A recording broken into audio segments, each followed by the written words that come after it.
तो जय मसीह की। और जैसे कि आज थोड़ा मेरा तबीयत ठीक नहीं है। अभी तो वायरल चल रहा है, सबको सर्दी जुकाम हो रहा है। पर कोई नहीं, प्रभु के लोगों के लिए नॉर्मल है। प्रभु के कोड़े खाने से हम चंगे हो चुके हैं, तो हमारे पास ऐसा कुछ नहीं है कि हम बीमारी से डरे। बीमारी को हमसे डरना चाहिए। और मैंने जैसे कहा था कि फर्स्ट वीडियो मेरे गवाही में निकल गए, और अभी मैं सेकंड वीडियो जो मैंने कहा था प्रार्थना के बारे में हमें बोलना है मुझे। और प्रार्थना बहुत प्रकार की होती है, पर कैसी प्रार्थना हमें करनी चाहिए जी, जो कि सामर्थ्यशाली प्रार्थना हो हमारे जीवन में। और बहुत लोग बहुत प्रकार से प्रार्थना करते हैं। कोई 5 मिनट की प्रार्थना करता है, कोई अगर कोई ऑफिस जा रहा है तो अपना 10-15 मिनट का प्रार्थना जल्दी जल्दी करके निकल गया। कोई 6-6 घंटा 10-10 घंटा 24 घंटा भी प्रार्थना कर सकते हैं। मतलब सब अलग वे से प्रभु के लिए प्रार्थना करते हैं। कोई तो अपने एक रूम बना लेते हैं और अंदर अपना सीक्रेट रूम में ही प्रभु के साथ प्रार्थना करते हैं। तो हमें सब तो प्रार्थना करते हैं, लेकिन कभी कभी वो 6 घंटा प्रार्थना करने वाला भी दुखी हो जाता है कि मैं इतना प्रार्थना करती हूँ और क्यों, मतलब प्रभु मेरी बात नहीं सुन रही है। मैं तो कर रही हूँ प्रार्थना। कोई 5 मिनट भी प्रार्थना करता है और उसका प्रभु सुन लेते, बोले कि तो दो हम लोग कभी मतलब कहते हैं ना, ये थोड़ा सा प्रार्थना की इसके प्रभु सुन लिए। मैं इतना ज्यादा प्रार्थना करती हूँ, प्रभु मेरी नहीं सुनते हैं। ये जो मांग रही है उसे मिल रहा है, हम मुझे क्यों नहीं मिल रहा है। तो कभी कभी हमारे माइंड में ऐसे आते हैं दिमाग में कि हम क्यों नहीं करें, कहाँ कहीं प्रभु हमसे गुस्सा तो नहीं है। लेकिन उसके 5 मिनट के प्रार्थना में क्या सामर्थ है, और कोई 6 घंटा कर रहा है उसके प्रार्थना में क्या सामर्थ है। सबके अपने अपने वे से प्रार्थना करते हैं प्रभु के लिए। और सब चीजों की शुरुआत प्रार्थना से ही होती है। जब हम खाना बनाते हैं तो भी प्रार्थना करके बनाते हैं, खाने से पहले प्रार्थना करते हैं, कहीं जाते हैं तो हम प्रार्थना करते हैं। जब हम पहला समय प्रभु को देते हैं, सुबह तो हम उठते हैं प्रार्थना करते हैं, सोते हैं जब रात को तभी भी हम प्रार्थना करते हैं, सोते हैं। तो हमारा जीवन प्रार्थना का ही जीवन होता है हमेशा। तो तो प्रार्थना कैसे हमारा सामर्थ्यशाली होना चाहिए, है ना।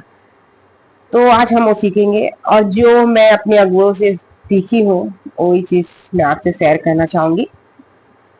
क्योंकि जो हम सीखते हैं और जो हमारे जीवन में उस चीज को जब हम पा लेते हैं, तभी हम दूसरों को वो चीज अच्छे से बता सकते हैं। और मैं आज प्रार्थना के बारे में बताऊंगी। और यीशु मसीह प्रार्थना बड़ी बड़ी नहीं करते थे। उनका एक टाइम था जो अकेले में प्रार्थना करने चले जाते थे सुबह को। और वो सुबह कितना घंटा करते थे, मतलब सुबह जाते थे, चलो 3 बजे भी गए, 6 बजे तक करते होंगे बहुत ज्यादा। लेकिन जब लोग वो इनके पास आते थे चंगे होने के लिए, तो वो प्रार्थना उस दिन ज्यादा नहीं करते थे। बस वो प्रभु को बोल देते थे, बस 2 मिनट का हो जाए, लाजा रुक जा, हाँ तेरे विश्वास ने तुझे चंगा किया, हाँ अपना बिस्तर उठा खड़ा हो जा। तो बस ऐसे ही बोल देते और ठीक हो जाते थे। तो उनके बातों में वो सामर्थ कहाँ से आती थी, उस सामर्थ कहाँ पर थी उनके बातों में, उनके प्रार्थना में।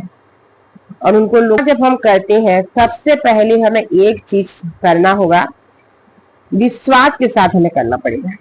जब हम कुछ चीज की प्रार्थना कर रहे हैं, पहली चीज तो हमें हमारे मन में विश्वास होना चाहिए कि मैं जो भी मैं मांग रही हूँ, जिसके लिए मैं प्रार्थना कर रही हूँ, वो विश्वास होना चाहिए कि हाँ अभी मैं प्रार्थना करूंगी ये चीज के लिए, ये होने वाला है।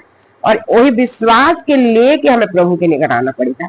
और वचन में लिखा है, तुम जो प्रार्थना कर रहे हो विश्वास के साथ आओ प्रार्थना करने, तो वो तुम्हारे लिए हो जाएगा। प्रभु ने वो कहा है वचन में। तो जब भी हम कुछ प्रार्थना करें ना, तो पहले हमें विश्वास के साथ जाना पड़ेगा, क्योंकि जब तक हमारा विश्वास और प्रभु का विश्वास तो एक होना पड़ेगा। और हम जब प्रार्थना करने जाते हैं बिना विश्वास के साथ जाएंगे, प्रार्थना करेंगे कि होगा नहीं होगा, शायद मैं कुछ गलत की हूँ, मैं पापी हूँ, ऐसे खटखटा मन से अगर जा रही हो, कुड़कुड़ा के जा रही हो, तो प्रार्थना कभी भी सक्सेस नहीं हो सकती है। बस हम प्रार्थना करेंगे और उसका कोई प्रतिफल नहीं मिलेगा। प्रार्थना हमेशा सामर्थ्यशाली होना चाहिए। जब भी आप प्रभु के पास जाओ, पहला तो विश्वास के साथ जाओ कि आज मैं जो प्रार्थना करूंगी वो प्रार्थना का प्रतिफल आज मुझे मिलेगा। और जब आप सेकंड, आपको प्रभु के पास नम्र होना पड़ेगा, क्योंकि वो हमारे पिता है।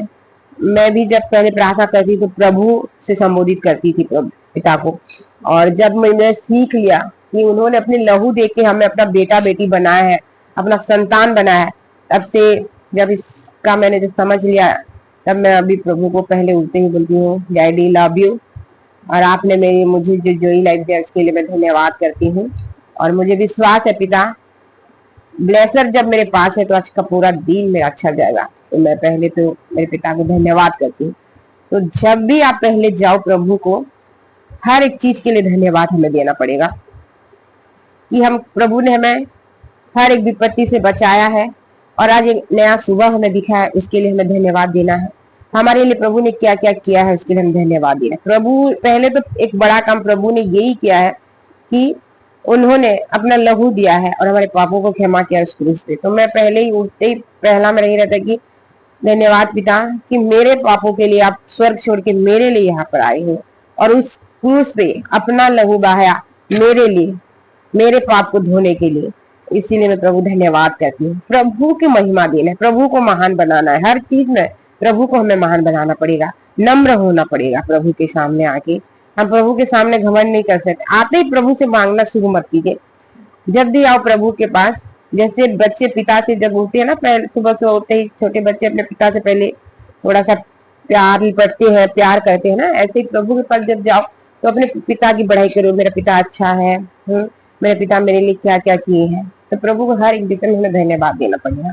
तो पिता को उसके बाद सेकंड थर्ड हम पहले तो हम विश्वास के साथ जाना है, उसके बाद हमें नम्र होकर प्रभु के पास आके धन्यवाद करना है हर एक चीज के लिए प्रभु को।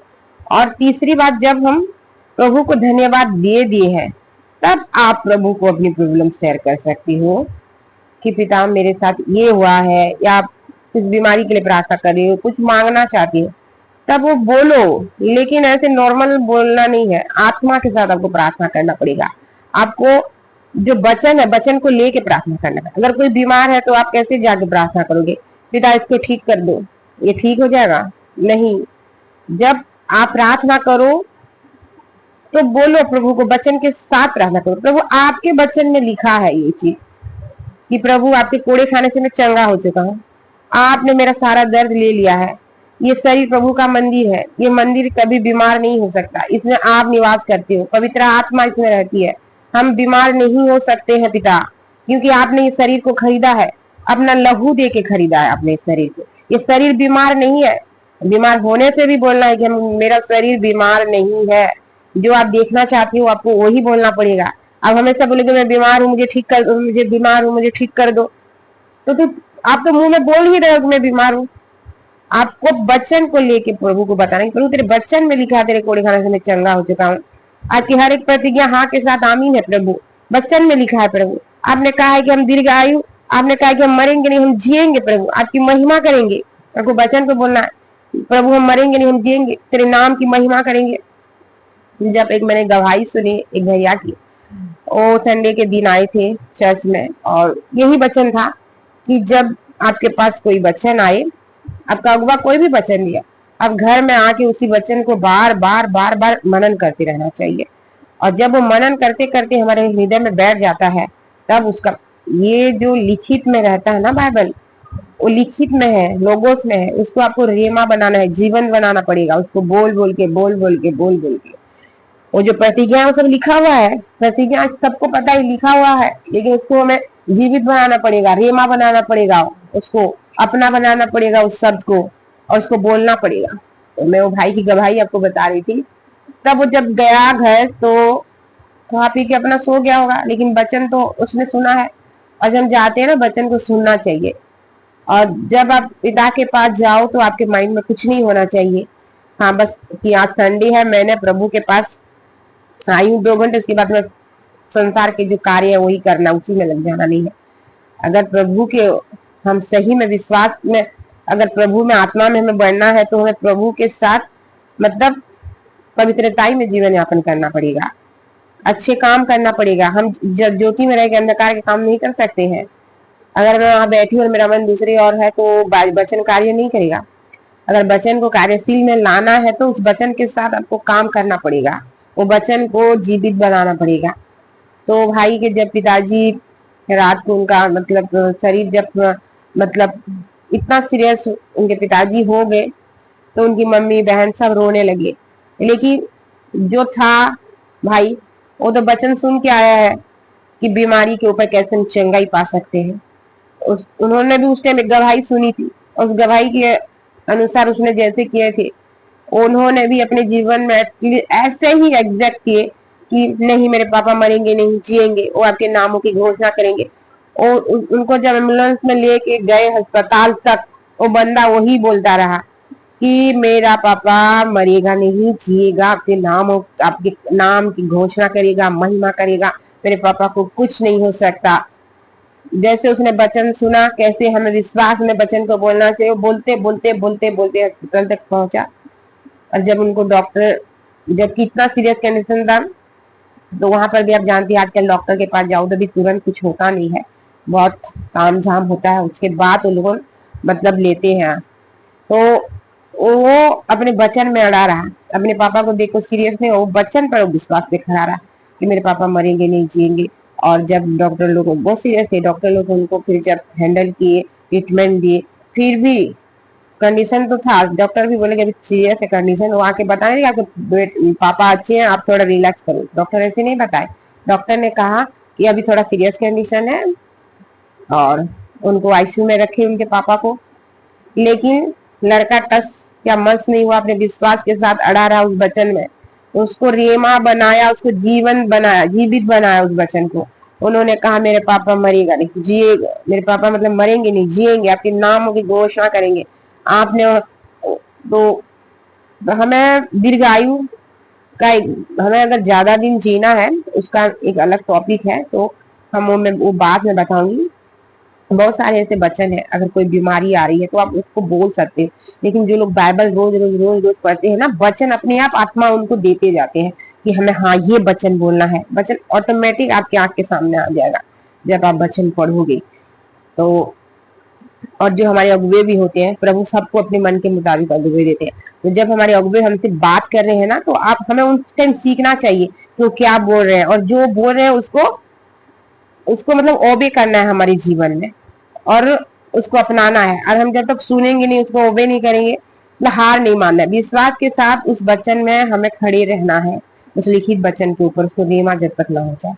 और कुछ देर के बाद उसके पापा ठीक हो गए।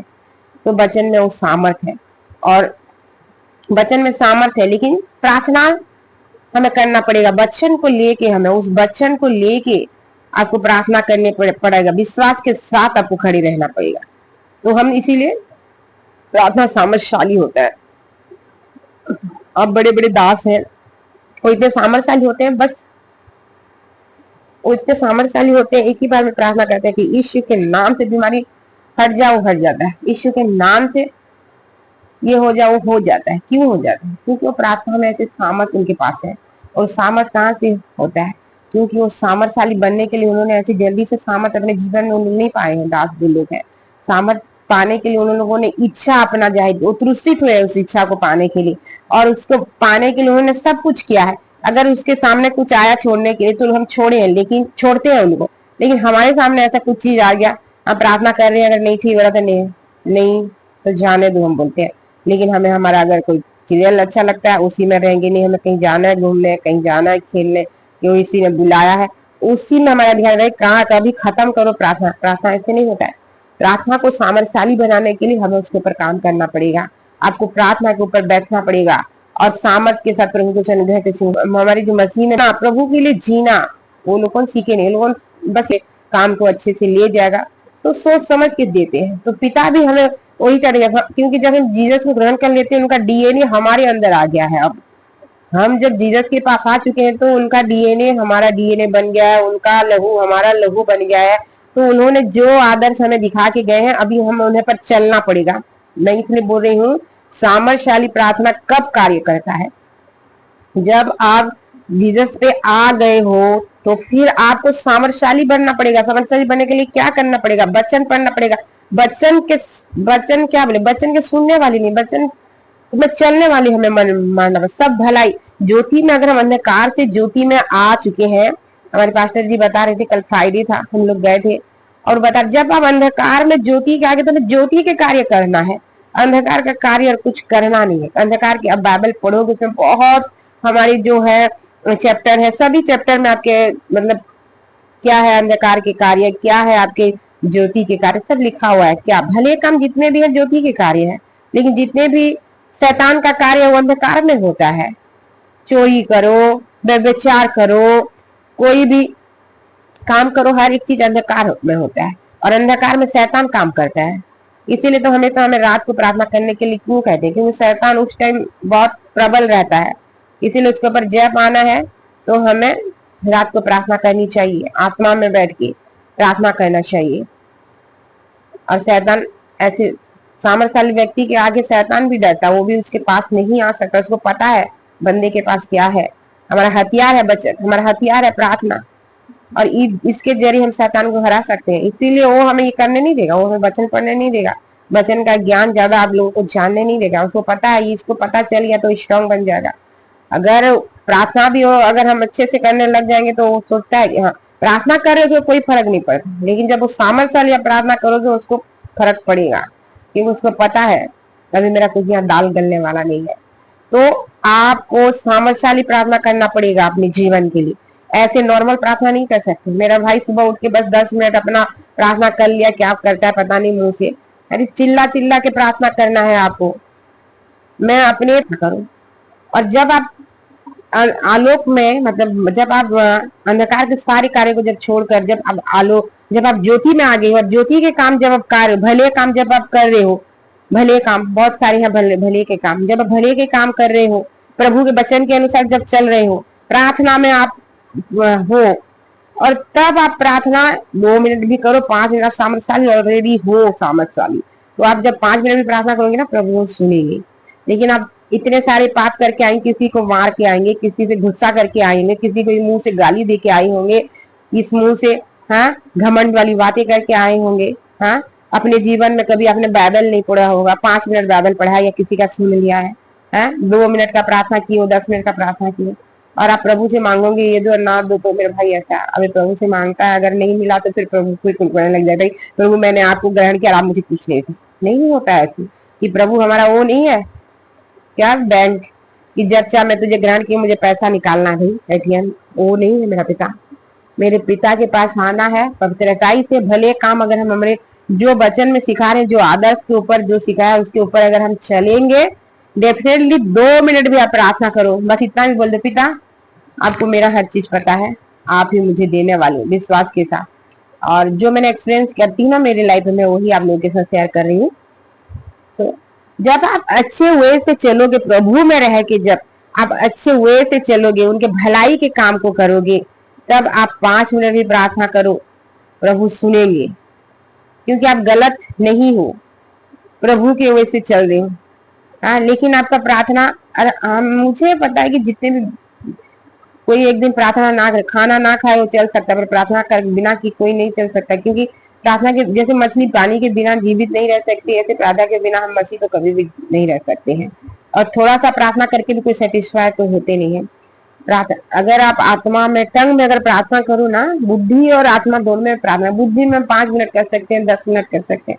अगर आपको टंग पता चल गया ना, अगर मिल गया ये वरदान, तो आपको 5 मिनट के आप 4-5 घंटे 10 घंटे ऐसे निकाल लोगे प्रार्थना करके, वो अपने आप हो जाता है। जितना आप चिल्ला चिल्ला के प्रार्थना करो अपने आप, वो आप रोक नहीं सकते उसको, इतना लंबा चलेगा वो प्रार्थना। उसकी एक टॉपिक मैं बताऊंगी उस बारे में। पर मैं ये बोल रही थी कि सामर्थ्यशाली हम प्रार्थना कैसे कर सकते हैं।